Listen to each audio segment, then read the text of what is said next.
welcome to Chatz, the television podcast, Season 9, Better Off Chatz. My name is Alan, and I'm joined by a man who is making very good use of his Stanford education by being here. It's Magellan. Hey, that's not the one that I thought you were going to give me, but that's Really? pretty good too. Yeah. Well, when I heard that, I was like, okay, I'm probably going to get that one. But what did you think I was going to give you? I want it to be like the hot cup of sex or whatever it was. Oh, yeah. The donut coffee thing. Uh-huh. What did I write down? I wrote something down. I don't know. It's like someone, on Christmas Eve, like, oh, I hope Santa brings me this line. Yeah. Yeah. I wrote, I hope Alan calls me a hot cup of sex.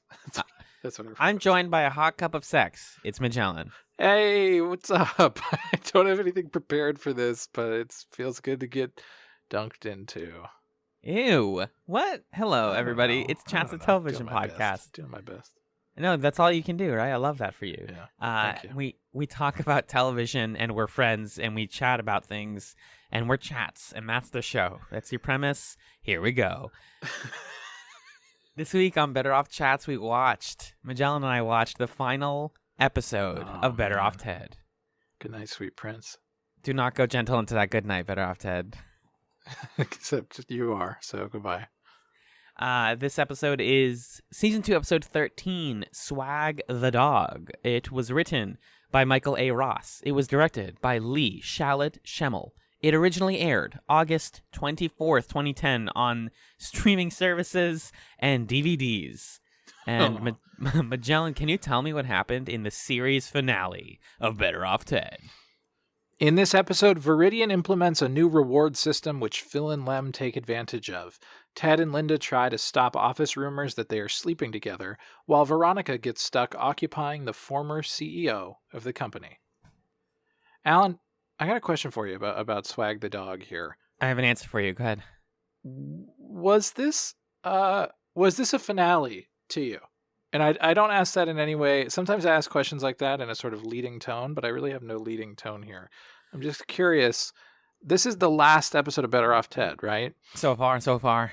Did it give you some kind of catharsis or closure, or did it feel final, or were you satisfied with it being the last one? What were your feelings? Magellan, we are so annoying about finales here at super annoying. We're annoying about finales, about premieres, about every episode. I would no say. 90-minute pilots and no good finales. That's I will just as a teaser say that we just attended the Better Off Ted reunion Zoom event thing, and suddenly I had this sort of rushing anxiety of thinking about anybody who's worked on or been on a show we've ever covered, listening to us talk about it and being so pedantic.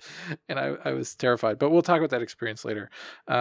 Certainly. But to your point, yeah, we are annoying about finales. When I mean that to say that even though this isn't a finale, like this wasn't written to end the series, obviously, it felt like it was closing some arcs. Austin had teased this for us last week. He said, well, it's not a finale, but it kind of feels like one. And I think I agree. Like, we definitely got some vibes from season 1 that I really appreciated. Everybody got some legit good character moments and funny and heartfelt parts.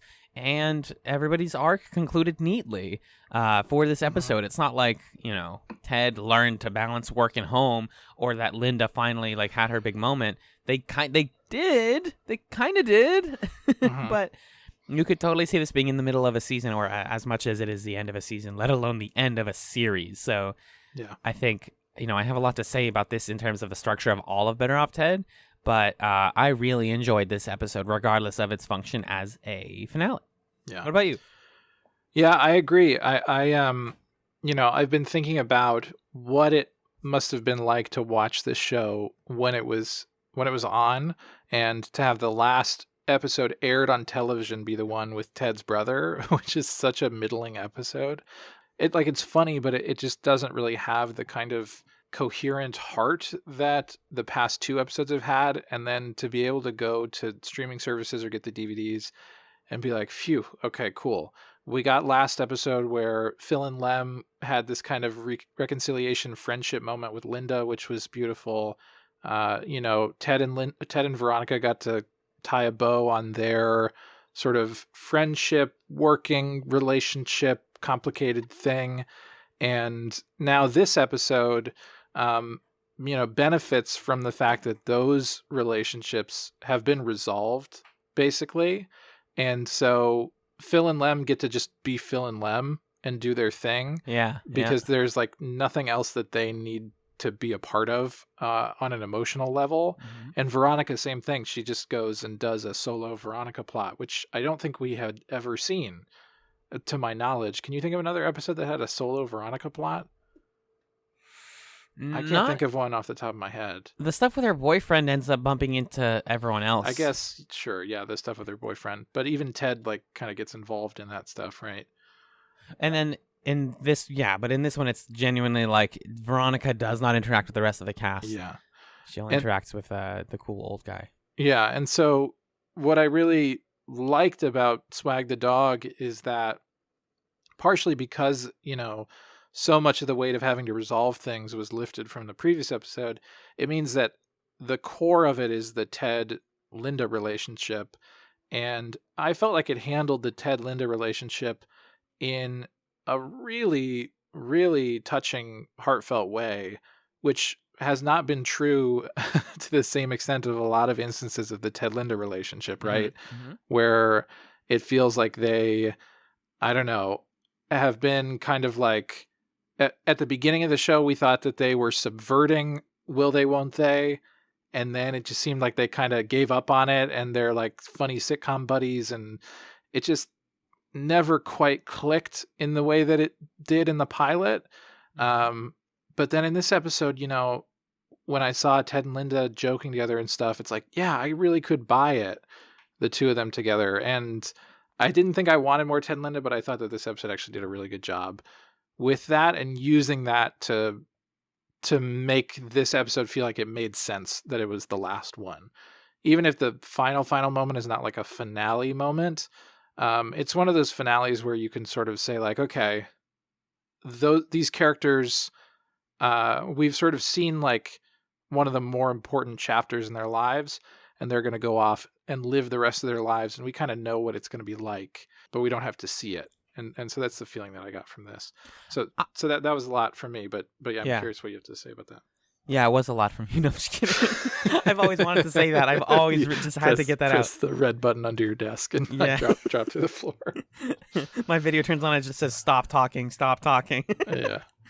No, I thought that was great. I just wanted to jump in and say that the last scene, I think, has a lot more thematic meat than I gave it credit for on my first viewing, but I want to get there. And I agree that the Linda and Ted stuff is better than it has been for most of season 2. They joke with each other, and they're very honest with each other here. And it's obviously, like I've said before, in the framing of a sitcom, it's hard to be honest and sincere because everything has to be in service of like greater comedy or bits.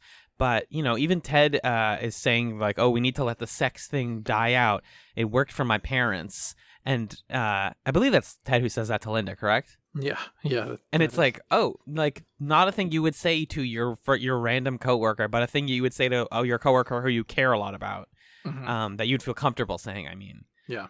But I want to get into sort of the overarching plot of this episode. So basically, Viridian introduces a ticketing system, as we mentioned up top, which is to incentivize people to work harder and to be more productive. This is, yet again, it's Better Off Ted at its finest, just poking and satirizing the truth of like corporate culture where we incentivize people with like complete fake nonsense for the end goal of just making them work harder. A la like a kids arcade or something. Yeah, the prize counter looked like an arcade with exactly. where the paper tents are like, oh, the sticky hand is worth 6 tickets or whatever. It's more like 100 tickets, but yeah. It sounded like you have some experience with something like this. Yeah. So I think, I don't really have like a ton of office. I would say I have minimal office experience. And so I've filtered a lot of this show through my experience as a teacher and thinking about like how these sort of capitalist ways of doing things are present in the teaching profession. And I was struck when it came to the points and the ticket thing by the fact that there's this system at my school And it's been true of other of charter schools that I've worked at. And that doesn't mean I'm like a crazy conservative guy, by the way. I'm I'm not working at like Disclaimer. a Betsy DeVos charter school. It's a different thing. Anyway, but yeah, it's been present at the schools that I've worked at where, kids will get like points for often it's for like good behavior or for, constructive actions in the classroom or whatever. And the teachers are encouraged to award merits, for lack of a better word.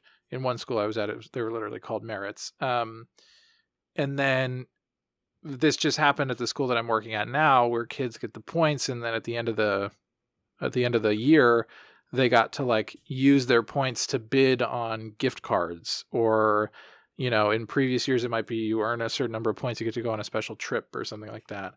And this episode, I think, helped me crystallize what I really hate about a system like that, which is that it makes everything about the points, right? Yeah, and what you can earn with the points. Yeah, as opposed to it being about like at work, the work that you're doing, or at school, like the learning that you're having, or just being a good person, or, like whenever you kind of monetize something like that, it I think makes it cheap. Mm-hmm. And also really muddies the waters about like intrinsic versus extrinsic motivation. And it's like, it's so hard to build intrinsic motivation, but to shortcut it by offering extrinsic rewards, I think, sabotages the process. So I've been really conflicted about being at schools where systems like those exist. And I think this episode helped me to kind of put together why it is that I feel that way. There's a very big brained take to be made about how the ticket system echoes the way jobs incentivize people to like, binge television shows and like go out and eat and with their friends, like the things that quote unquote stimulate the economy and like lead to regular input of money. And it's like, oh, I do all this stuff to vent off my frustration and to like relax after work. And, you're earning money from work, and then you're not thinking about like what is the work that you're doing. You're just taking the money and using it to do your own thing. Right, but it's all wrapped up in the same system of like the big guy's getting paid and I'm trying to just stay above the water. And it's, that's there. I don't think that this episode is even like trying to pull at that so much as like acknowledging that a reward system like this is fake. A reward system like this is easily exploitable, and exploiting it opens up vulnerabilities of like, why are we even doing this? Like, what was the point of this? What was this supposed to accomplish? Yeah. And I think it, to kind of show our hand a little bit with some of the things that were said at the reunion event, Victor Fresco was talking about like how one of the, ideas of the show that I think it sometimes accomplishes and sometimes, is working towards is showing you the contrast between people who want to be good people, but working within systems that are inherently immoral, right? And I think this episode does a good job of showing just how quickly this like fake currency of points and tickets corrupted the employees of Viridian Dynamics and made them greedy and made them mean and covetous, and made Phil and Lem lie and counterfeit tickets and stuff. And how much power they get from lying. And Right. from counterfeiting, I mean. Right. And the system rewards them for behaving that way. And at the end of the day, it's like, did people get more work done? No. They just like faked a bunch of tickets. And Ted is trying to like be the person who is arbitrating it in a moral way, and he doesn't want people to think that he's partial to anybody. And on the one hand, that's like respectable, but on the other hand, it's kind of naive to think like, by your moral actions, you could somehow keep this thing from descending into chaos when it is inherently a flawed system. It's introduced pretty quickly with Veronica telling Ted that like, hey, the numbers are off, and they're introducing the system, and he comes up with it with and Nick introduces it to everybody like, okay, we have this point ticket system. They don't ever go into like what specifically they are doing to earn it. sometimes they'll say like, oh, this person was in a meeting Right. and like brought up a good point in a meeting, and that's 10 tickets. But like they are intentionally obfuscating what earns you a lot of tickets. It's the same idea, I think, as the Red Lab Coat episode, where it's like, by not telling you what is good and what is not getting you points, you are always working towards points, which is like, in theory, how that's supposed to work. That's what maximizes the productivity. Yeah. But a lot of the comedy early on comes from like Linda getting excited about like the prizes because she doesn't care about her work. Obviously, we know Linda. She says, "I need to save up for a missile launcher. I have problems with crows in my yard." And he's like, "We can get you a different like crow getting rid of device. You don't need the 800-point missile launcher from Viridian." I thought that scene, by the way, to go back to the Ted and Linda of it all for a second, is where he feeds her pudding, or she feeds him pudding. Yeah, and then they're like touching each other's faces or whatever. Yeah. That scene I thought did, and I think it's in the directing and it's in the acting, does such a good job of reframing what would otherwise be like kind of a normal sassy sitcom interaction of like, there are crows in my yard. Oh, we got to get you a better thing for the crows. Pause for laugh track, right? Yeah. But the way that it's shot, where you keep seeing Sheila and Susan, thank you. Sheila and Susan in the frame in the background, kind of giving them weird looks like, nobody talks like this. What's going on? It makes you realize, oh, if normal people saw two sitcom characters talking to each other like this with this free-flowing banter and this joy, they would assume that those two characters are fucking each other because absolutely, like, who else enjoys each other's company and is this funny except for people who are either very good friends and host a podcast together, or people who are having sex with each other. What's the difference? No. But yeah, shippers, your job. Anyways, I really, as someone who, has watched TV for a long time, I just thought that was such a well done scene, making you rethink like, oh yeah, if this dialogue was in the real world, you would be like, oh wow, Linda and Ted get along really well, and it would be odd to you, as opposed to it being just sort of normal like, sitcom characters, blah blah blah blah. Right, you have Susan and Sheila as this sort of Statler and Waldorf, just briefly here being like, "Hey, why are you guys weird? Why do you talk like this? Yeah. The way that you touch each other and like just act sitcom-y to each other feels like flirting," and that immediately translates, like you were saying earlier, into, "Hey, she got 220 tickets and I got 210. You must be biased. Are you sleeping with Linda?" Which puts Ted on the back foot and makes him panic immediately. Mm-hmm. Right. There is some good Chat stuff. I think Chet actually introduces the Veronica plot. Yes. Always excited to see Chet. I just want to briefly shout out this line because I know we're not talking about the Veronica stuff right now, but he goes, "Hey-o, boss coming in, so put your pants on, everyone." It's like, no, Ted, no. Or Chet, no, stop. Oh, man, I'm so glad we got more Chet. I was worried the last episode would be the last of the Chet. Right. But we got one final ride. Yeah, he also did not go gentle into that good night. Rest in peace to the actor playing Chet. R.I.P. Linda approaches Ted, and I love this here. One of the other things they talked about in the reunion is like the women in the show can be fairly confident. I don't always agree with that. I think especially like even in parts of season 1, it was like sometimes Linda is like just trying to please people, and sometimes she's trying to please men, and that can get in the way of her own character. But in like isolated moments, and I think in a believable way too. Yes. Yeah.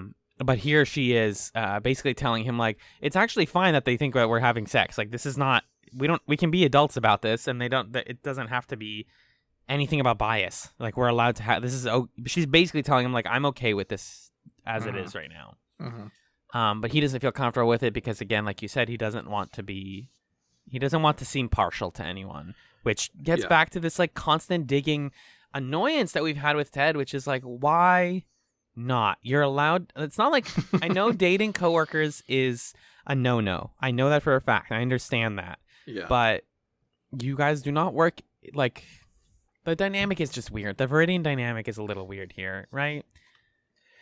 Yeah, that's cute. Thank you. Yeah, and I think what's so effective about it is that it echoes the problem that they've had with each other in the pilot, especially. and in moments since then, without being exactly the same argument. I think it's a pretty deft bit of writing there, because ultimately it is the thing that has been a problem for Ted and Linda is that Ted is worried about how he's perceived. And for whatever reason, he feels nervous about being with Linda and that like changing his image for some reason. And, it makes you wonder in this episode, like, why? And is that what Ted is worried about, really? Because it's just Sheila and Susan are saying that he and Linda are having sex with each other, and it's like, who cares? It's just Ted, they work for you, or they work under you. Like, this is not... Yeah, and it just seems like another one of his sort of weird rules that he's made for himself, like how he can only have sex in the office one time. And like it's an attempt at morality that feels misguided or like an overcorrection or something like that. So yeah, I think that this conflict really works because it's essentially the same conflict they've had before, but with a new face.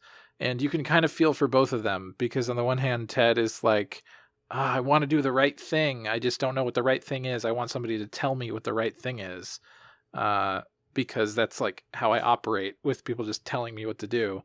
And then Linda's like, just be a person and figure it out and like recognize my feelings. And crucially, she's basically telling him, like, if you value the friendships that matter to you, then like your work will come naturally and your work relationships will figure themselves out. Like, she really does get this. Yeah. She eventually just comes out and says it, like, Ted, it seems like you value the job more than you value your friendship with me, or whatever it is you have with me, be it romantic or sexual or whatever. And he has to like confront that and be like, well, okay, I guess I have to like stake a claim. And that's why later he goes on and does kiss her. But before that, as he's still panicking, I love that they joke about like the moment with the pudding is like, they call it grooming. And he's like, oh, I was grooming Linda, which is weird for a lot of reasons. The term grooming has multiple meanings. Yeah, it's taken on a few unfortunate meanings. Yeah. But he also goes on to pet Veronica, which is funny because he's like, oh, you had hair in your eyes. And she's like, my hair is in, and she doesn't say this part exactly, but she's like, my hair is in an iconic bun and it doesn't go anywhere.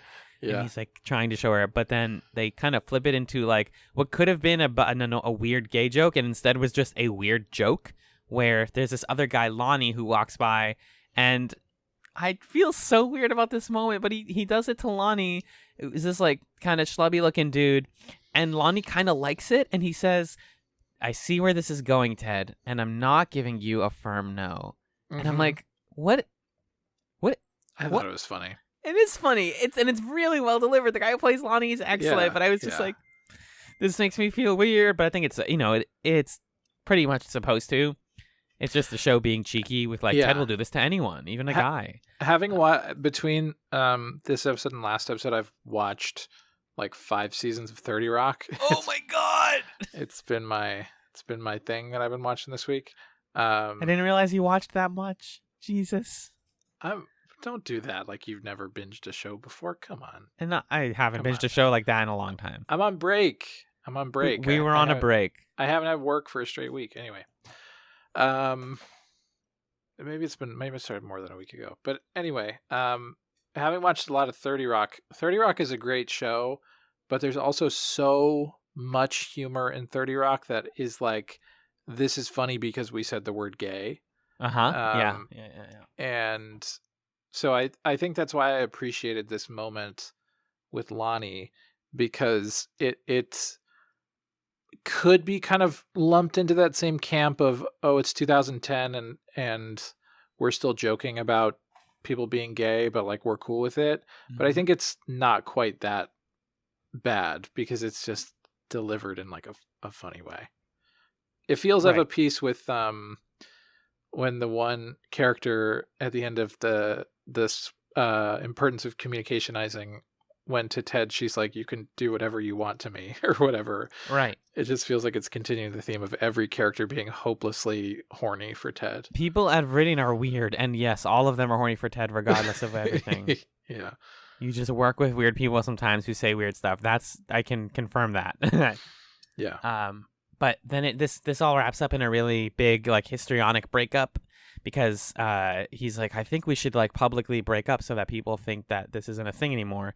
And she's like, why do it later? Let's do it right now. I hate you. And I'm standing up and we're yelling. She transitions seamlessly into it. What I love here is that once again, Linda has a lot of power because she is honestly, earnestly venting about her frustrations with Ted here in the under the guise of like, I'm breaking up with you and I hate you. Yeah. I thought this was very well done. I think it's a great scene, yeah. And I think, like you said, it's a moment where Linda has a ton of agency to express herself and still be really funny. And just the way that Jay Harrington does this sort of meek, like, I'm still doing jokes under my breath because we joke with each other thing. Yeah. But he's like having his ass handed to him. Mm-hmm. Like that moment where she's like, oh, you got me like the jewelry and the clothes and the cattle. Cattle? Yes, the cattle. Yeah. Why did you do that? Why would you do that? And he's like, look smaller in the catalog. Like he's still trying to riff. Catalog. I don't know if that was intentional, but that is funny. Thank you. But I thought that scene was so great. Yeah, she's like, you're buying me all these gifts and all this crap, and you don't even care. Like he did like actually do a lot of that stuff. So it's just very fun. Like when the viewer understands more about this than like the onlookers in the show do, that's always really entertaining to me. Yeah. And then I forget how this exactly. Well, they get to the kiss, which is very. There's sweet. like Linda confronts him in his office, Mm-hmm. and he basically, the way that Ted apologizes is he's like, hey, listen, like if we were really in a relationship, I wouldn't be ashamed of it. I missed you, and if we were in a relationship, I would want everyone to know. Yeah. And she's like, I missed you too, and then they start making out. And it was a pretty good kiss. I mean, some screen kisses are not good, but I thought that it was a pretty good kiss. All my favorite screen kisses are interrupted by nerds, and Phil and Lem do bust in. And I wish this was the last line of the whole show. It would have been so much funnier than the actual last line. Well, the last line's good, but this is a better last line where they're like, wait, Ted, why didn't you tell us what VD was short for? Because they got their plot is about them getting belt buckles that say VD on them. And I wish that was the button, because then that's like the whole show was them not knowing that. And they just went like, wait, shit, Viridian Dynamics, VD. But yeah, them interrupting it was right, and they did actually get the kiss. I like that a lot more than we almost kissed and then we got interrupted. I actually hate it when that happens in shows. Yeah, because I think that's what gives it a moment of finality, because you know that beyond this point, Ted and Linda are not just going to not address that. Like they're going to talk about it, and they're probably going to get together. I have been saying this whole time that they're not going to, but you were right. I think I'm always right. I'm out. Yeah, you're always right. And so, as a viewer, like, okay, or you can reasonably sort of have this fiction in your head of them getting together and getting married, and Linda helps Ted raise Rose, and it's like, oh, it's so great. And you don't really need to see that. I don't need to see that in a season 3 or something. I don't need to see the rocky beginnings of their relationship or whatever, because I kind of get it already just from what we've seen and from this moment. So for that reason, I thought the kiss was well done and the right thing to sort of cap off their relationship. And again, like if this is as close as we're gonna get to a series finale, then getting the two of them to kiss is the it ends the love triangle for now. Right. And I think I have a sort of final thought on the whole love triangle, does Ted really like Linda thing. If you'll permit me to say it. I'll allow it. Thank you. I appreciate it. I was thinking about this moments ago. Why is it that Ted cares so much about whether or not people think that he's having sex with Linda? And he says at the end of the episode, like, if we were really having sex, I wouldn't care. And I think the reason that it bothers him so much is, if it was some other character, he wouldn't care, because it's like, of course we're not having sex, like whatever, I don't care. But because it's Linda, he sort of has all these like feelings and I think a desire to be with her, but he's been afraid to be with her. And so he can jump into bed with Veronica or whatever because he doesn't love Veronica. Veronica is on some level incapable of love in a human way, right? And also Yes. like it's his boss and he can sort of do what his boss wants him to do. He's almost more like work Ted than he is like person Ted when he's with Veronica in that way. And I think with Linda has always represented, and we see this early in the show, she's always represented like another chance at marriage and another chance at Rose having a mom. And Ted has just been, I think, scared to like take that chance and pursue that. And so he's put up all of these walls around like, oh, I can't have another office affair. Oh, I don't want people thinking I'm partial. Wouldn't be right, because I think he's just been scared that it might turn out exactly like he hopes it will, Exactly. Wow. By the way, though, they really did drop the Ted's ex-wife plotline, didn't they? They never really made that satisfying. That's the season 3 plotline: is her flying around in a hot air balloon saving the world. Can you imagine the season 3 of Better Off Ted where Ted and Linda are together and then the ex-wife comes into town and there's like a whole thing and the ex-wife is played by like, I don't know. I know. I have an actress in my head. Who? Elizabeth Banks. Yeah, that would be pretty good. And she writes him a letter. He writes her a letter first, and he says, Elizabeth, baby, I miss you. Rose misses you. A lot's been going on at the office. It's like this huge screed, like very poetic. Why would he write her a letter if he's with Linda? Sometimes he has feelings, okay? Okay. And she writes him a better letter back that just says... I'm on my way. It's 6 words. I had to count. Thanks, comma, but I'm better off, comma, Ted. Oh, okay. Okay.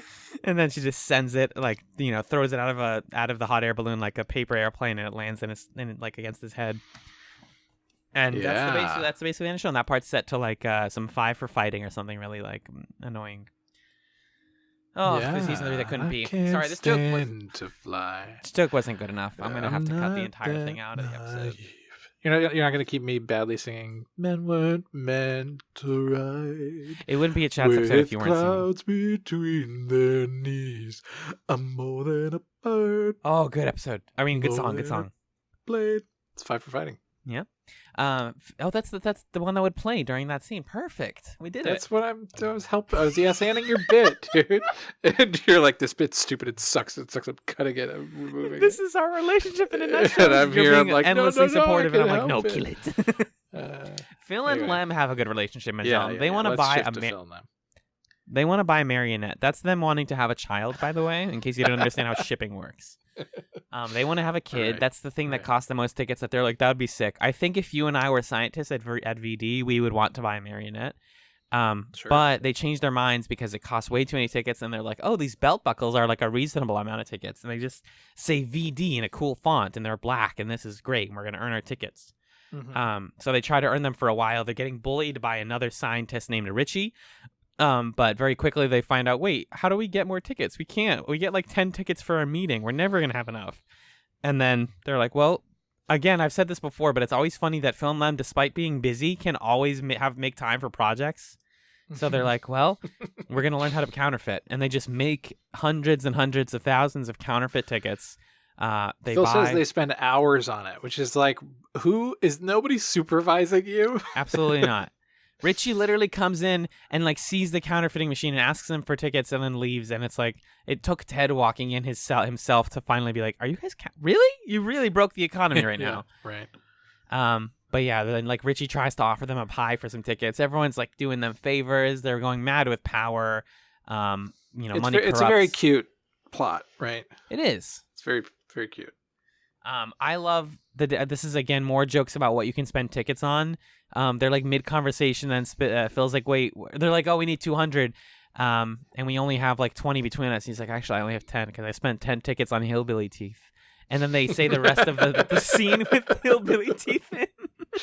Oh, that was cute. You could have easily done Vampire Teeth, but Hillbilly Teeth is an inspired twist on that. Yeah, that's fine.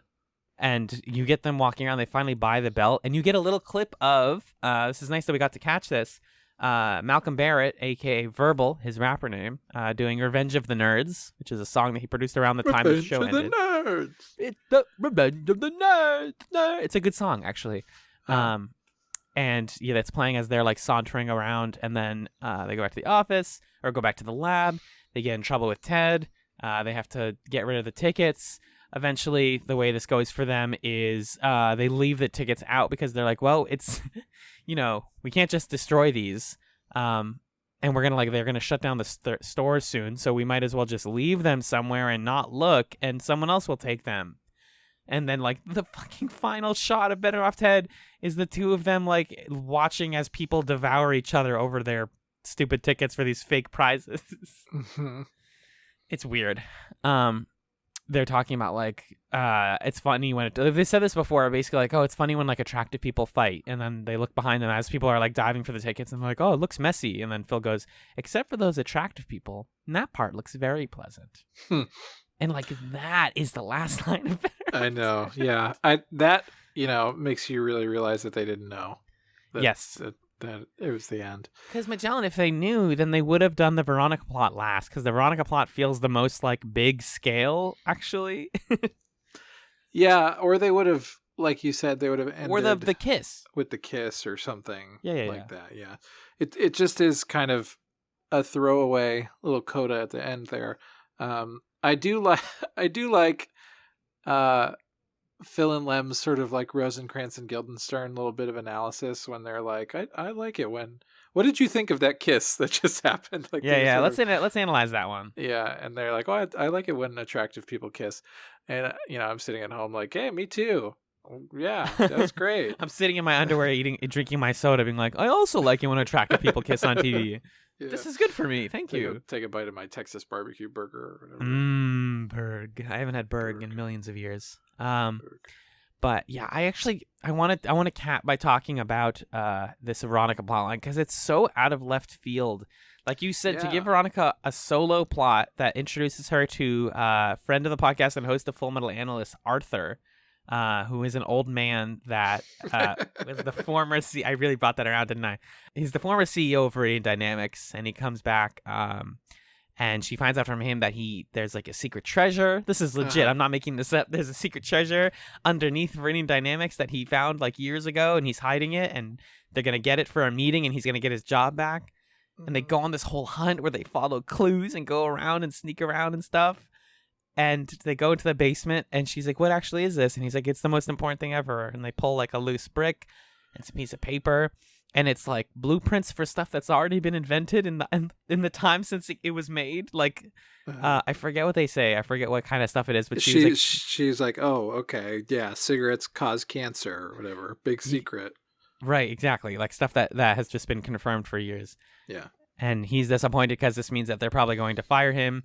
So she feels bad, and then she saves him after they have like a big fight where she's like, no, actually, I want the thing before they find out what it is. Yeah. And then I forget it's like, the conclusion of this is very good.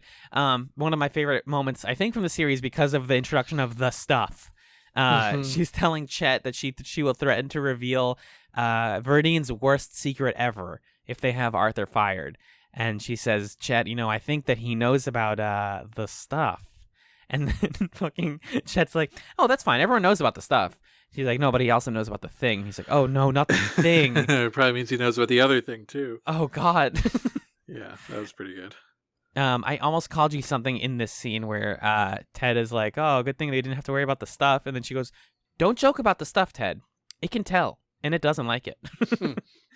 And then he just goes, this place is scary. And she goes, really? I'm just getting comfortable with it.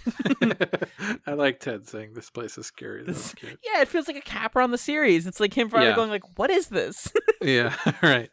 Yeah, I really appreciated this Veronica plot because, I've been banging this drum throughout this Chatz season of like, it's somewhat pernicious to make the evil capitalist characters cute.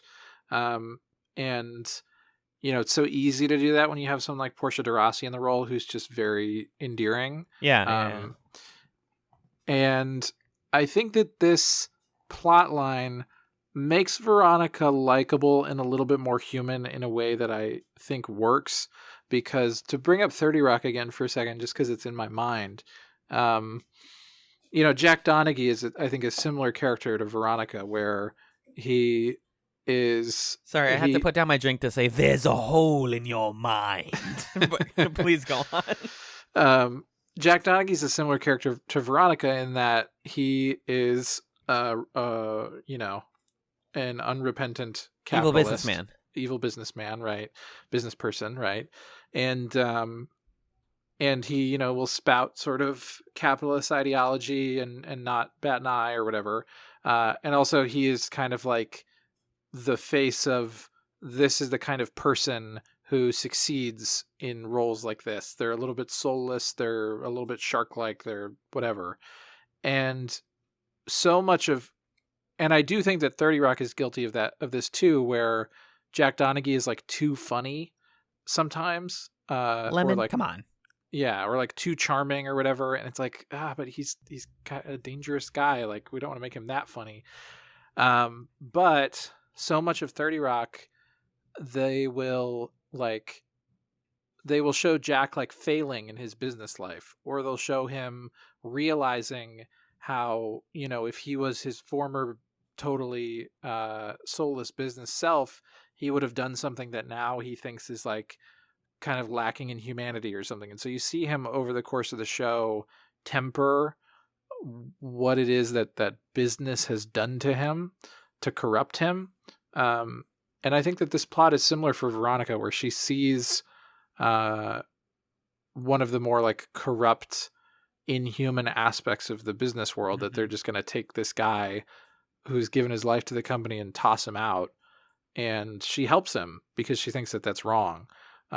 She's realized that that's wrong. And I think that that's like that is a Veronica softening plot that I can hang my hat on, as opposed to like, I don't know, she's doing something cute and isn't this fun? So yeah, that's my capper on that. My whole Veronica screed from this season. It's your translator microbes of the season. Yeah. Stop making Veronica good. You can't stop making Veronica. Stop trying to make Veronica happen, guys. Yeah. I just watched an essay about Mean Girls yesterday, so I've got it on the mind. Speaking of Tina Fey. But yeah, I liked this conclusion a lot. I thought, again, anytime we get to see Chet, it's very funny. And if anything, the best way to cap the series would be for Ted to say, "This place is scary," and then we pan out, and it's like Cabin in the Woods, where like the shot that we've always seen of Viridian Dynamics, where it's looking up, right beneath that, just tentacles under the streets.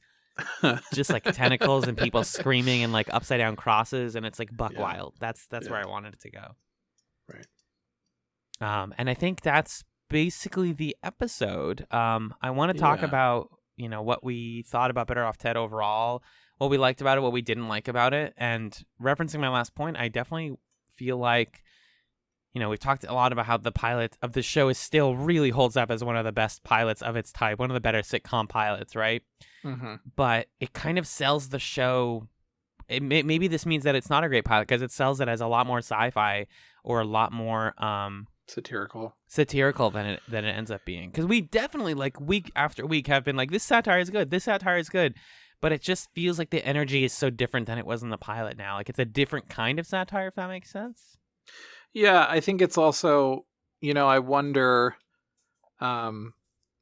especially after we sort of went to this reunion thing, I wonder if it felt more satirical in 2009 and 2010 also. Right, yeah. Because in the reunion thing, they were talking about the racial sensitivity episode, which I think when we watched it, we had some praise for it and also had some criticism about like how the satire is a little bit misaligned and doesn't fully address systemic racism or internalized racism or like all these different like ways that we understand racism better as a general public now.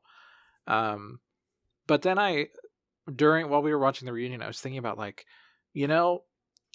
Better Off Ted's contemporaries, like Scrubs and 30 Rock, had blackface episodes that they had to take down. You know what I Right. mean? Yeah. So, like, when you put it up against what it was on TV with, maybe it was a little bit more mindful and a little bit more sharp. I don't know, but it still does feel, when it comes to like really poking at things, it really does feel somewhat lacking. Like, it's not The Onion, you know. Mhm. It doesn't ever reach that sort of level. It's not Veep, like we've said a million times. Um, and it kind of like doesn't fully know what it is. But I think I've had a hard time retrieving the context of what it must have been like to watch it in the landscape of 2009, 2010, to give it a fair shake in that sense. Well, and I think Maureen Ryan, the MC of that panel, also talks about like this is a show that was really formative for TV critics of the time, and we are in a way amateur TV critics here, and we're trying to break into this world a little bit more now, but. I definitely understand in its time why this was a big deal.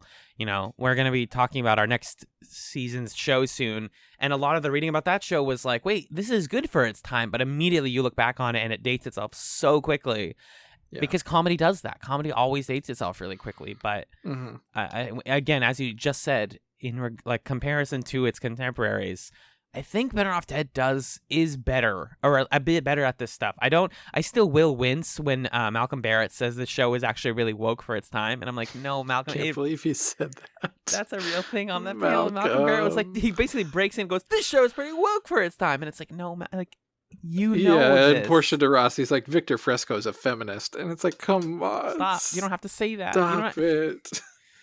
Yeah.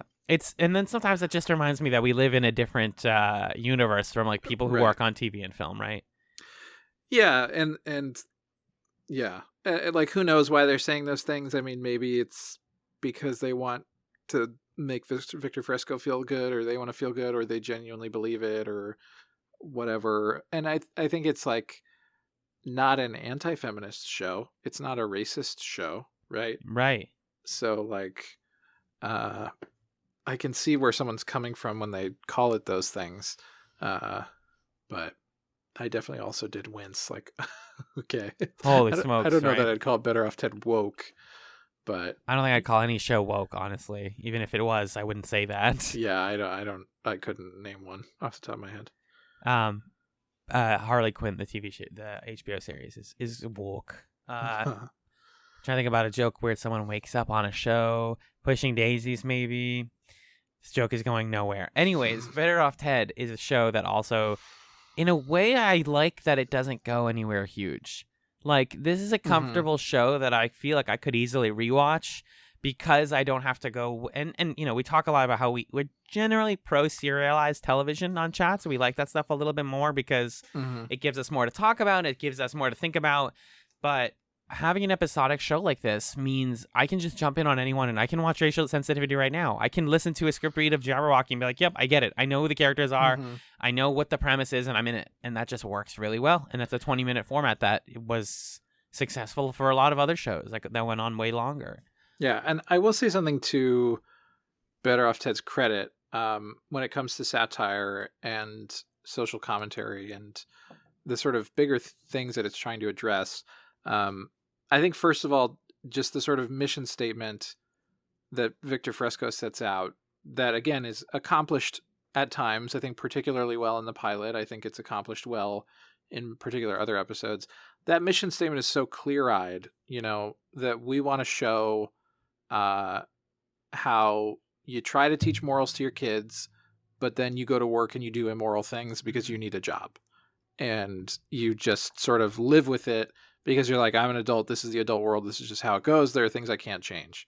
And Better Off Ted at times is good at sort of holding up a mirror to that. And I think for better and for worse, if you take the time to think about individual episodes and think about that theme, you will see it and you'll be able to get something from it. And I think we've had really good conversations about particular episodes when we've taken the time to do that. But to your point about it being comfortable, it's very easy to not do that, right? Yeah. And to just sort of like sit back and laugh and enjoy the characters. And I don't know, like, it's really tough for me as someone who became a politically interested person in part because of the Daily Show and the Colbert Report, right? Yeah.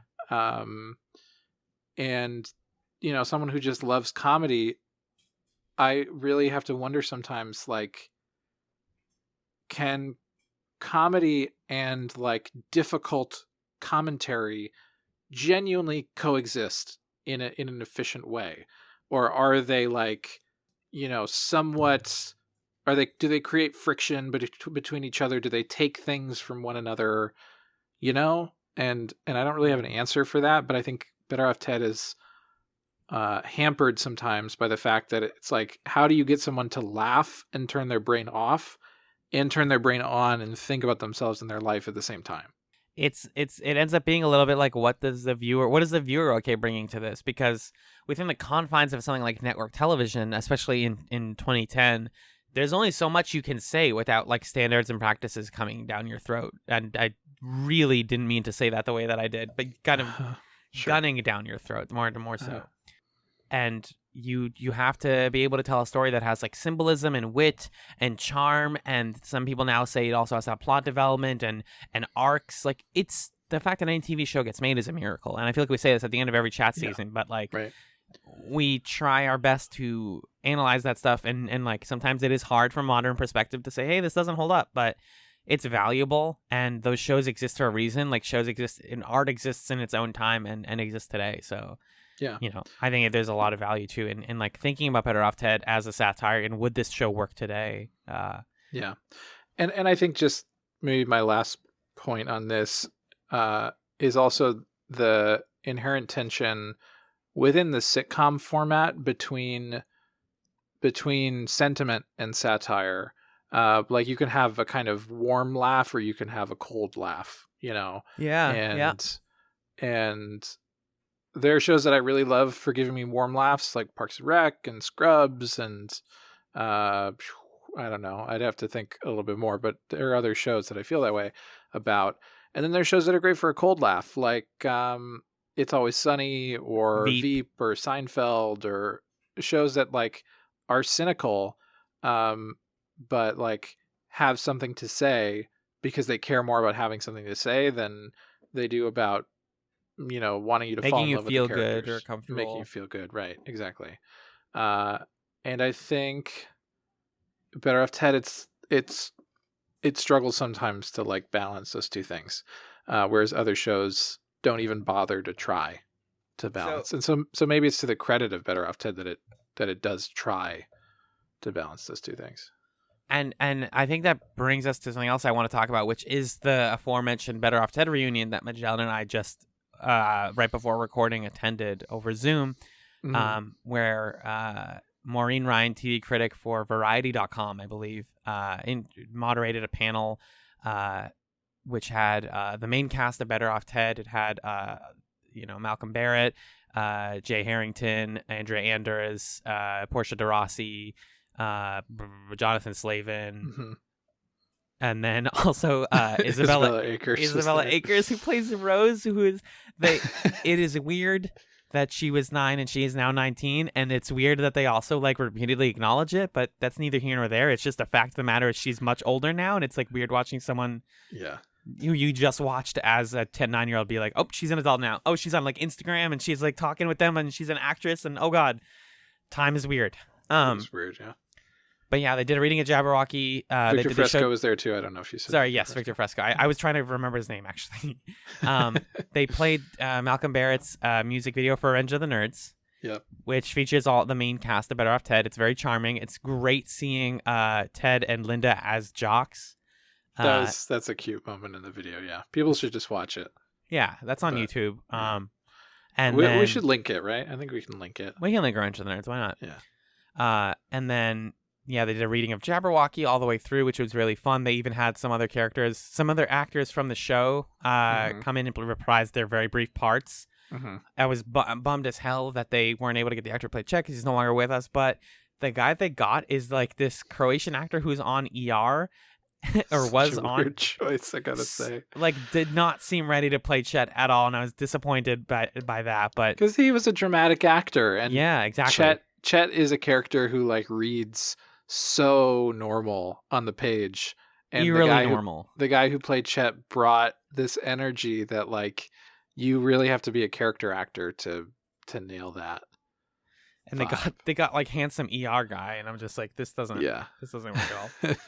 But yeah, they did Jabberwocky, and then they took quite a good bit of time to do some Q&A mixed in with just questions from Maureen Ryan about like what the show's legacy was and why critics like it and what they got out of it, what was valuable to them about it, and you know, all the beats that you expect out of a reunion Q&A.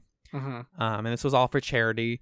And they said at the end, like, this was the one of the most successful charity cast script readings of the year, which it seems like a weird achievement, but for 2020 is pretty big. So many of these in 2020. This is like yeah. at least the third one that I've watched or something like that. I actually genuinely thought the community one would have been like an easy number one, but I'm not sure what the numbers are exactly. The community one is fun, by the way, if people haven't watched it. I watched that one. So you took some notes? Yeah. I mean, you know, the first thing is it just was really fun to see all these people, and everybody everywhere always says like, oh, we were such great friends. What a great, whatever. It's like part of being an actor, I think, that you just like learn how to pour love on everybody you've ever worked with. But it felt genuine. So that was people nice. who still message each other, like, you know, Jonathan Slavin and Malcolm Barrett are still like pals. It's so great to hear that they're like buds in real life. That was great. Malcolm Barrett said this thing about how he used to, when they had a 5 a.m. call time, he would like stay up late to call Jonathan Slavin at 2:30 in the morning and be like, "We gotta be at work in 2.5 hours." And then it's like, what's wrong with you, dude? I would absolutely do that. I would absolutely fucking do that. It's so good. Yeah. King move. Or it's Isabella Akers and Jonathan Slavin like messed with each other's parking signs and stuff. It's like, okay, this is these are the stories you want to hear, right? That's the value of something like this, right? You know, it's a semi-exclusive thing because you have to pay to attend it, and it's going to be on their website, I think, as a pay-per-view for a while, and then it's going to no longer be available. So there was a fun like element of like, oh, we're watching something exclusive here, but yeah. I'm always fascinated by script reads because I actually like tried laying at Jabberwocky, the episode that they read for, next to them doing it, and they got the timing really down, like surprisingly. It linked up very well, but you just can't compare a script reading to an episode because there's production behind it. Like that's just not. There's production and there's rehearsal and there's like physicality to it. Yes. It's so much easier as a performer to like be in character when you're walking around and in it, you know, so. And there's stage lights and crew, and you're in, like you said, in costume. Yeah. As opposed to like Jay Harrington in the modern one, he was the only one who I was like, oh, he's like kind of 50 because the Ted voice, the like looking to camera Ted voice is hard. And I feel like he sometimes didn't bring it, but like this is a guy who like he's in quarantine. He's like, I couldn't tell if he was in a hotel or in his house. It looked sort of like a hotel. And it's just like he's just talking into a Zoom call. Like it's really hard to bring a Ted voice into life. Yeah, I think also the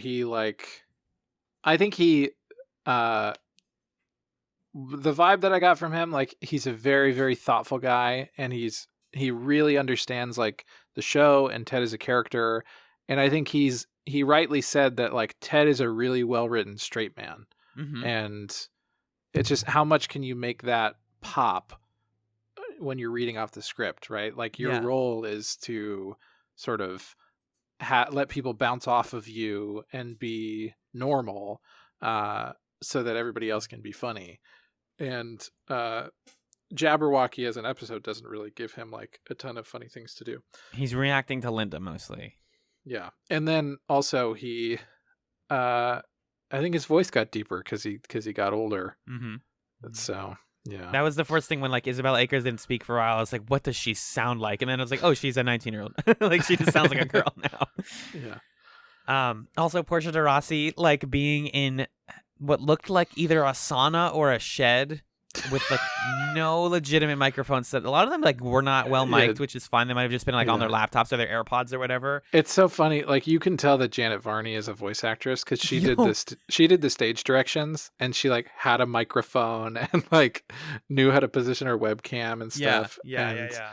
And other folks just looked like people from my work Zoom calls or something. I took some screenshots, and there's every single screenshot. Malcolm Barrett looks like me on every work call where I'm like, I am listening, I am engaged, and reaching off screen to grab your drink. Yep, exactly. My like wife walked by several times. Yeah. No, I thought it was like really charming and fun, and like and especially like Andrea Anders, and I think that was her daughter who came by at one point. I was like, oh, this is great. I'm like, really cute. There was a moment where I settled in and felt like it really settled that I was watching this live. And I'm like, oh my God, these are like in front of me, the actors on the show that I literally just watched. Right. And, like it's happening right now. Yes. It's not like we're watching it on YouTube or it was years ago. It literally just happened in front of us. Exactly. And that was a very surreal and cool experience. I honestly don't believe, like, the timing is just so convenient for us.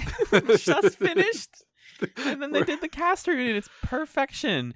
And multiple times they like said things about the show and about like the satire and stuff where you were like, they listen to Chatz. They listen to Chatz. You can't tell me they don't. Yeah. Like, Victor Fresco said something that I think you said, or maybe Jim said, or I don't know. Somebody said it. Well, Jim said like Veronica is the representation of the company. Yes. Right. And yes. Victor Fresco said that.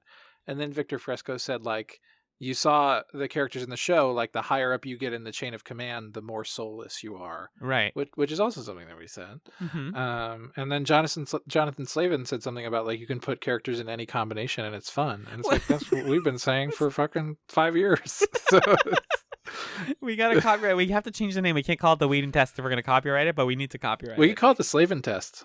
Rename it. We'll ask him. We'll ask Jonathan. I think that, yeah. Well, but we'll hold the spot. He's a much better representative than Joss Whedon at this point. Absolutely. Yeah. And so the only other thing I had about the actual reading itself was like some of the stage direction happening was really funny. Like Andrea Anders using a fan to make her hair blow in the wind for the scene. Yeah, that was good. Where her hair does that. She just really one did not age at all. It's kind of unfair. Neither did Portia de Rossi. Yeah, no, Portia de Rossi, I think it's called being gay. You don't age anymore. You stop. And Jonathan Slavin too didn't look he just had facial hair. If he shaved that, he would look exactly like he did. And then Jay Harrington, just like the smooth gray. This like older hair. Dad energy. It was radiating off of him. Huge dad energy. I think when he does SWAT, which is a TV show he was on last time I checked, I don't know if it's still running, but he does dye his hair for that show. So I see. But if the cowards need to let Jay Harrington do a show where he has this nice gray hair, it's good. And yeah, I thought that they were really fun. It was, again, just a big bummer not getting to see Chet do Chet. And it sounded like you were going to say that Andrea Anders was bringing a lot of energy. Yes, she had so much energy. She had like a lot of just like fantastic. Her scenes in that episode are like running around and like jumping and talking about like green ingredient dynamics and whatnot. And she managed to convey that really well, even though she's just sitting like what looked like in front of like a photo booth or something. Yeah, I don't know, but she did a great job. I thought Jonathan Slavin was super funny too. Yeah, like he was Phil exactly, and then everybody else was good too. But I thought that they were standout, awesome. And then we got some questions. We got some Q&A. I'm kind of impressed with how they did the Q&A because they did throughout the thing. They closed the chat after a certain point and then only let you type in Q&A stuff to like a separate Q&A chat. And they marked it like we are going to answer this question. Neither of us could think of anything good to ask. I tried asking a stupid question that didn't get answered, obviously, because it was dumb. But I'm not going to repeat that. But Maureen didn't like just go down the questions and ask them. She was like integrating them into the discussion, which I thought was very, very good. And it sounded like she was alternating with some of her own questions too. Oh, so good. She did a great job. Everybody who hosts a panel with Q&A, please don't just read the questions from the people. Don't just give it up to the people. Field your questions. Right.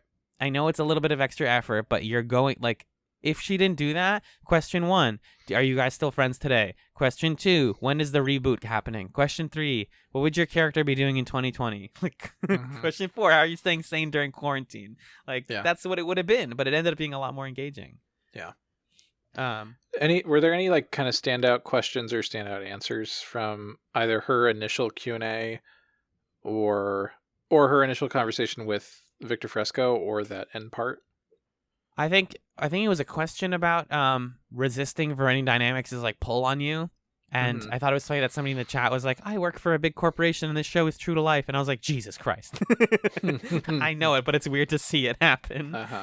But was it Victor Fresco who said all these characters don't want to be bad people, but they wanted to have jobs? Yeah. Victor Fresco said that. That was my favorite part of the whole Q&A, was getting to pull that out of him and be like, you're saying what I've been thinking about this show forever. Yeah.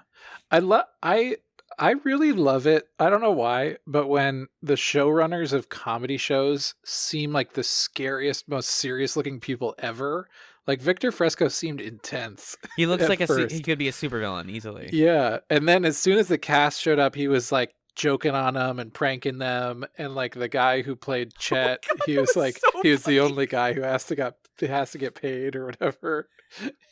The guy leaves because he's done. He's like, well, the script reading is done. I didn't stay for the Q&A. Thank you. Goodbye, everyone. They say goodbye.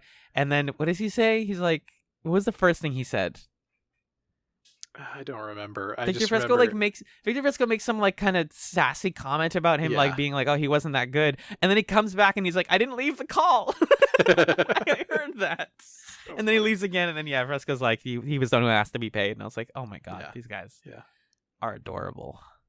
And then I really loved. We got a brief like video from a bunch of people who were. Oh yeah, that was nice. Also on Better Off Ted, including Bamba, who like my heart swelled watching Maz Jobrani in 2020, being like he looks so good. He also hasn't aged.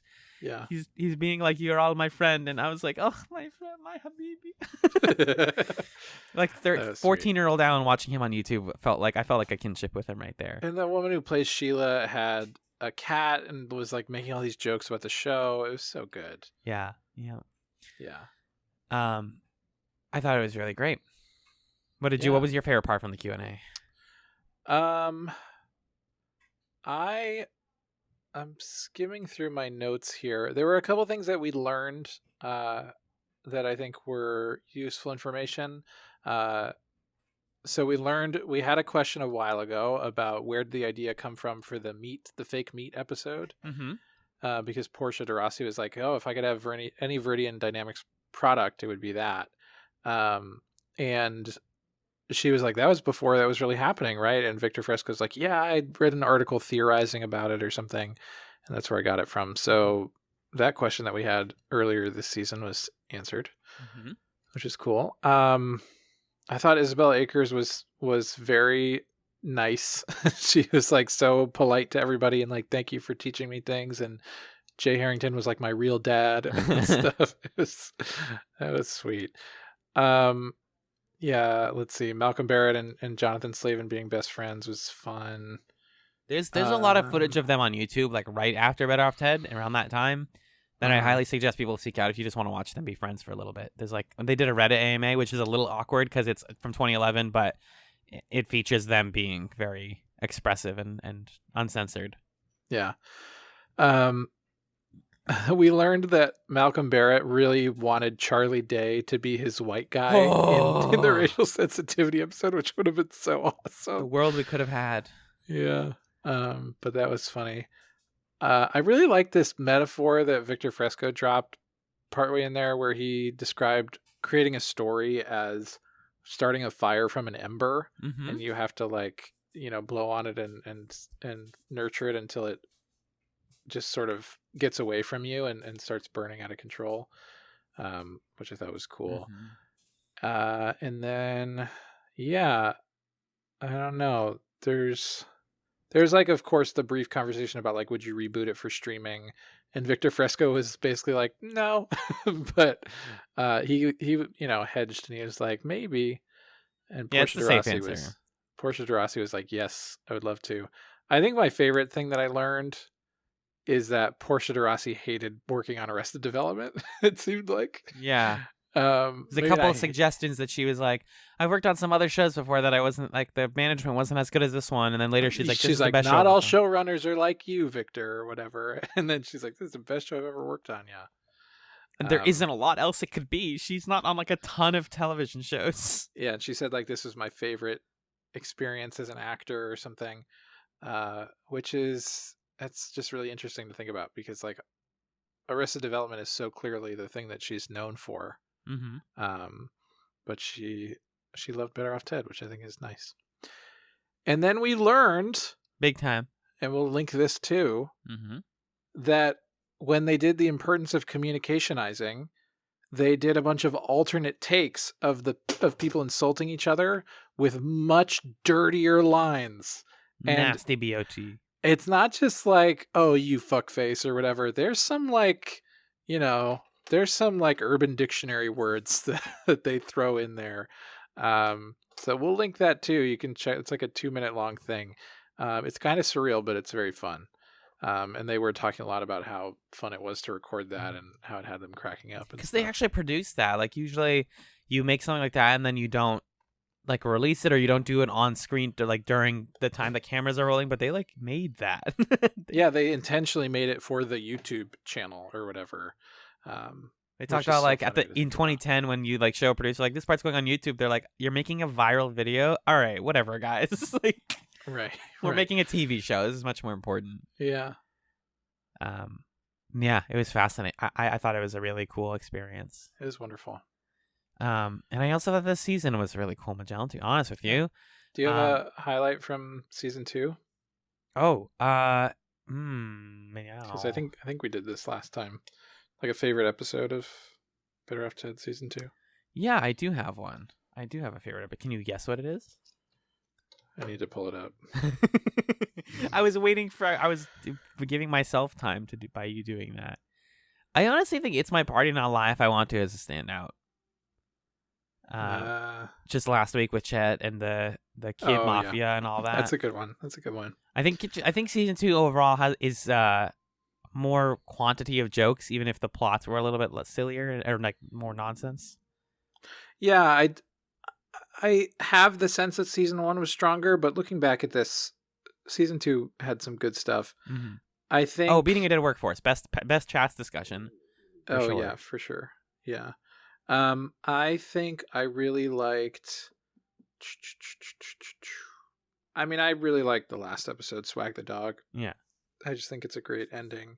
And I thought Lust in Translation was good too, as like a funny. Lots of laughs out loud. It's the one you remember from when you were a baby. Yeah. Is there anything that you think?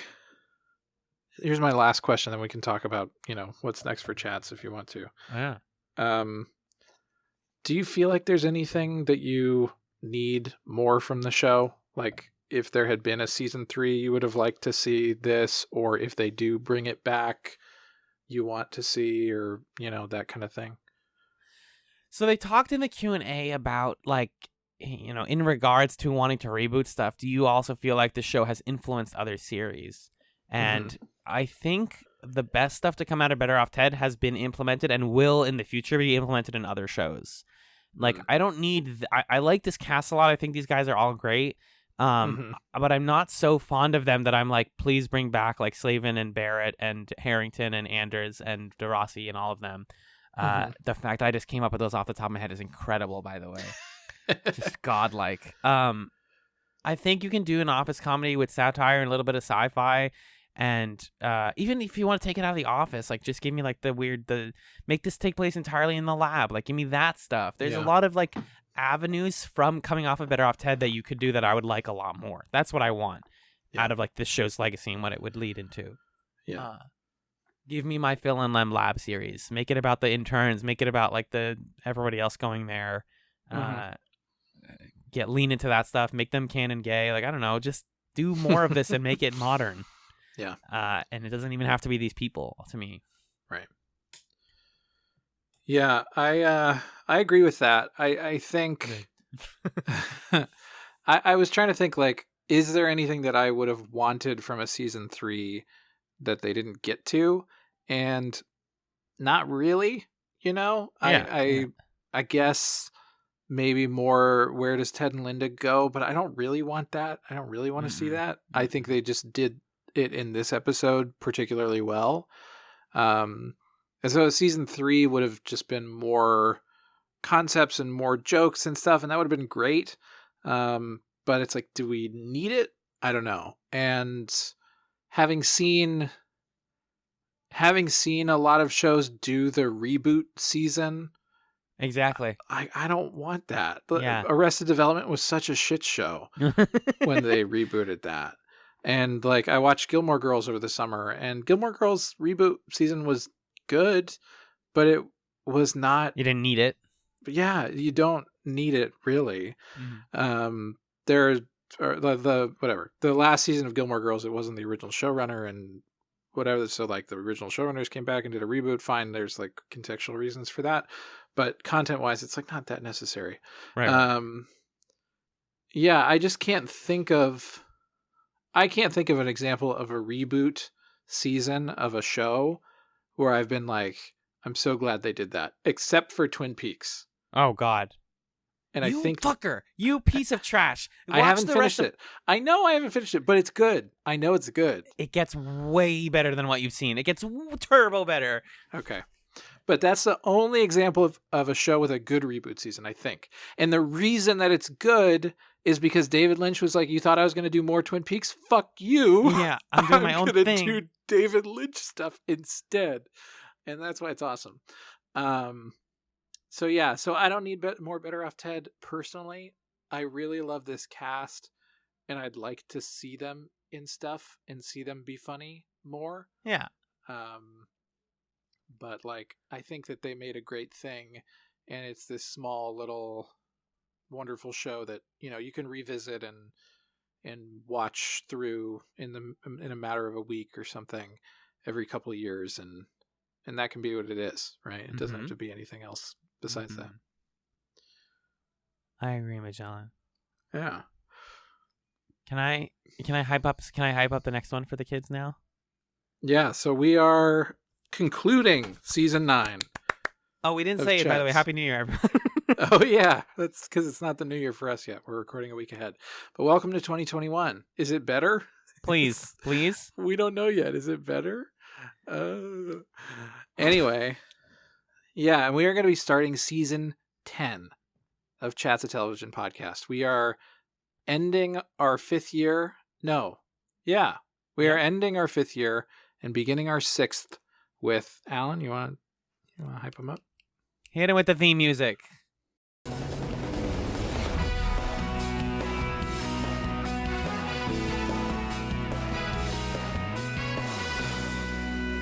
That's right, folks. If you listened faithfully to Pilot Chats, our Patreon exclusive show where we pilot television shows, earlier in 2020, we watched, I think it was in the summer, we watched the pilot of the Aaron Sorkin canceled. No, we piloted it in 2019.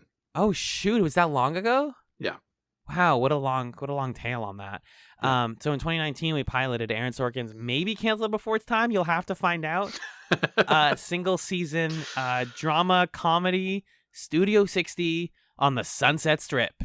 Oh man, I'm so excited for this to come out. Oh my God. So right, here's a caveat. Right.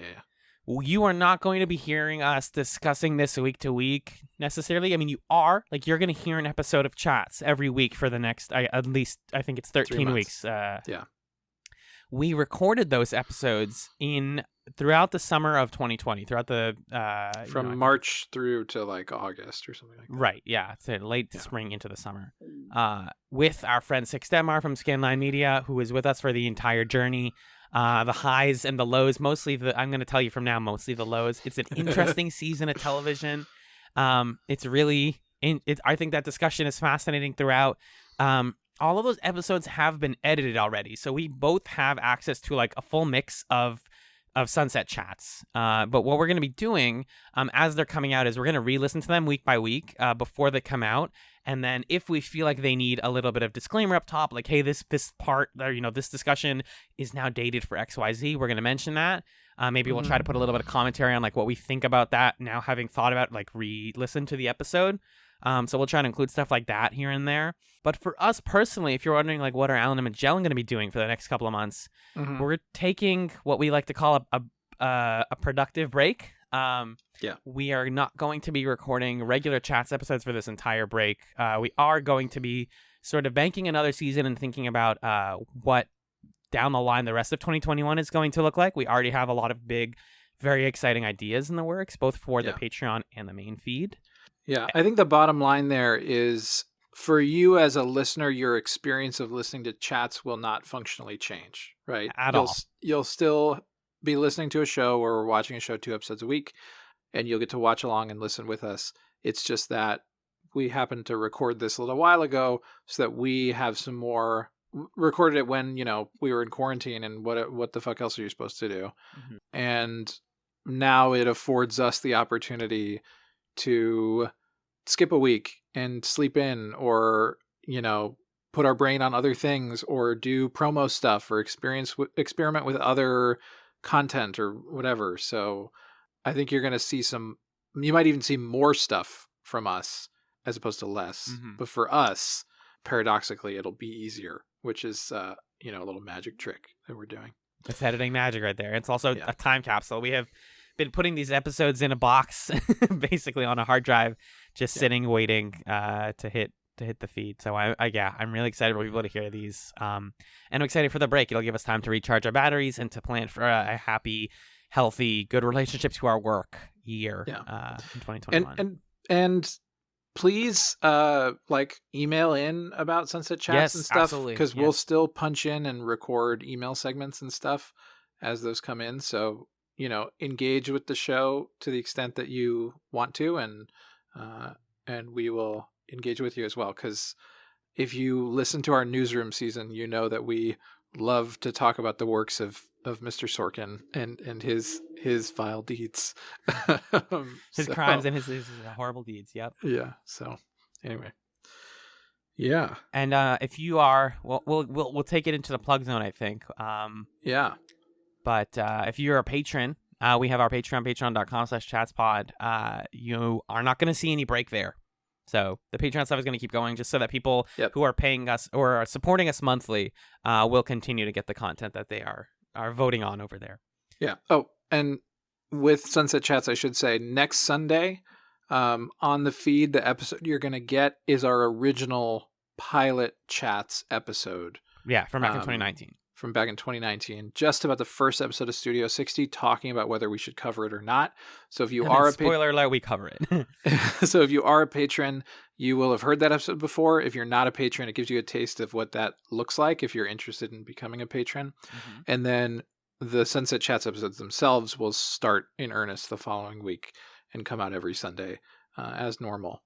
But yeah, can I tell folks about the Patreon and do the plugs and stuff? Absolutely. Do it up. So speaking of being a patron, well, let me tell you some other plugs first. If you'd like to get in touch with the show and talk to us about Sunset Chats, you can do so in a couple of ways. You can email us at chatspod@gmail.com. You can also follow us on Twitter, twitter.com/chatspod.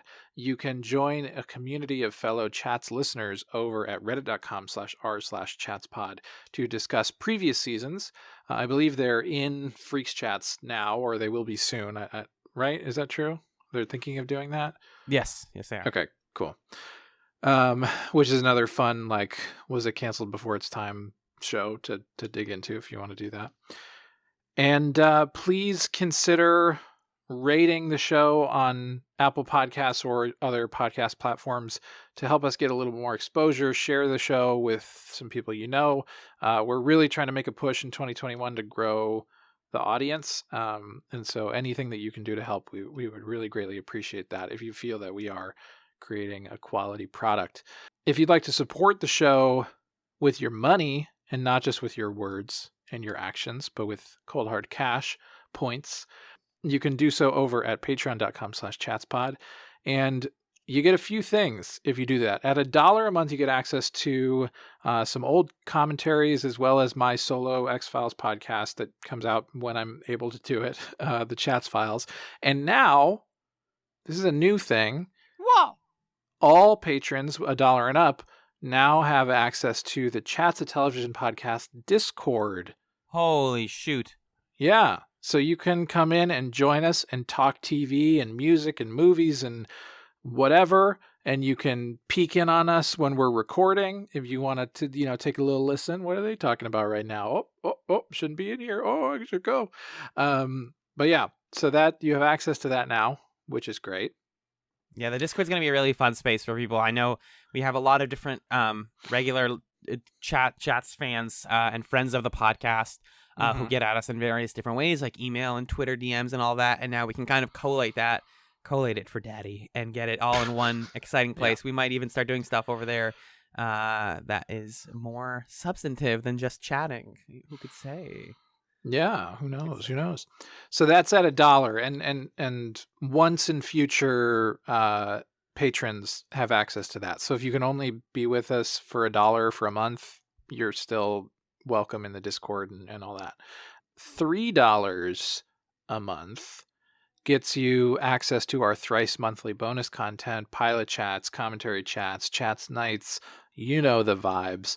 We haven't decided yet on what our January content is going to be, but when we do, you will hear about it. And there's a poll on the Patreon now. Actually, I think it's at this point we've made our decision by the time you're listening to this, but we'll let you know what our January content is going to be. Why isn't the vibe chat? I'm sorry, I keep interrupting you. The vibe chat is called the vibes.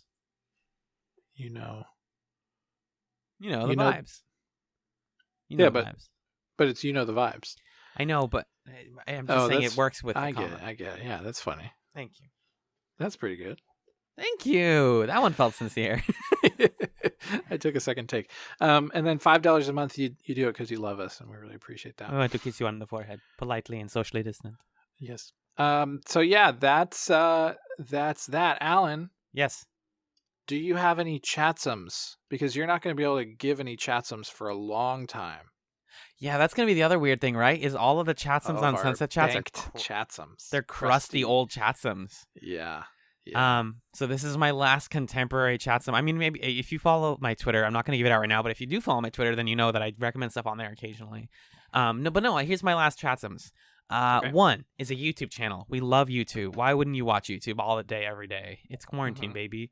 Patrick Willems is a really, he's pretty big in the YouTube, film crit community. Patrick H. Willems is the name of his channel. He does stuff about movies, about directors, about filmmaking. He's a filmmaker himself. His videos are very, very well produced. And he discusses a variety of topics. He has a great series on Francis Ford Coppola. He actually, a couple years ago, did that What If Wes Anderson Directed the X-Men little film. So he does do a couple short films here and there. And he even goes into occasionally his relationship to art and stuff. And he has one of my favorite videos of his is on Kiki's Delivery Service and the idea of burnout and productivity sickness, which is something that spoiler alert, Magellan and I talk about every time we go off mic. Basically at this point. So he's really fantastic, and if you want some good medium form content on the YouTube about movies that's really thoughtful and occasionally very funny, check out Patrick Willems. And then my other one is just a shout out for a film that I watched last night at 11 o'clock in the evening with my friends Nick, Six, and Harry. So I'm actually on another podcast that I encourage people to check out. I don't plug it here often because it is a nightmare, but it's called The Garnet Wager. And basically, Nick, Six, and I watch the Korean game show The Genius, and we discuss it every week, and we assign each other homework based on basically fantasy rules, and whoever wins the fantasy game each week gets to assign homework. And so Nick assigned us homework for this next episode, and he assigned us the film That Thing You Do, which is a film from 1996 written and directed by Tom Hanks. Okay. Majan, are you familiar with this movie at all? No. So it really feels like we you especially, because you watched a lot of movies around this time that came out around this time. Yeah. We could have just known. It's so weird that we just missed this one because I think it was pretty successful. But basically, short one sentence premise: a group of young teenage boys from the 60s are having trouble getting their band off the ground. This kid who works in his parents' store becomes their drummer after their drummer has an injury. And then they go on to become one of the most successful one-hit wonders of the 1960s. And they're managed by Tom Hanks. Wow, that's awesome. It's really awesome. Nick accidentally downloaded us the director's cut. So like 2 hours into it, I was like, why is this? This is great, but it's so long. And then he was like, yeah, it's 2.5 hours long. And I was like, excuse me? And then it turned out we were watching the director's cut. I wouldn't recommend that for your first viewing, but the director's cut, we looked into like what scenes were added. It adds like very good scenes. This is a fun movie. It's very charming. It like you feel like you're with the boys, like getting successful and getting your first gig and like being worried about record companies and that stuff. And the best thing about it is it takes place in like 1964, but it feels like people in the 90s or in the 2000s are talking. Like they speak very naturally in a way that doesn't feel anachronistic, if that makes sense. I think a lot of times when you see like, Back to the Future goes to the 50s and you're like, this sounds fake. This sounds like, the way they talk in movies. But that thing you do really manages to make these people just talk like teenagers. And it's very funny and very goofy and also pretty heartfelt by the end. It also has some like weird moments that I don't want to spoil. But yeah, if you're looking for a fun, heartwarming movie, check out That Thing You Do. Okay. What about you? What do you got? Well, I've got a TV show and a podcast for you. Okay. So the TV show is 30 Rock. It's still good. I was worried that 30 Rock doesn't hold up. And in some ways, it super does not.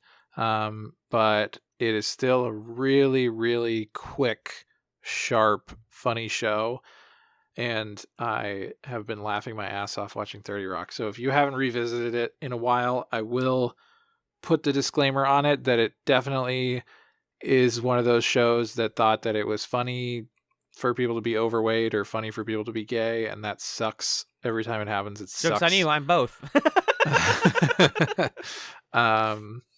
But when it's not doing those things and it, is doing gags and like moving like it's a cartoon and stuff, it's just such a genius show.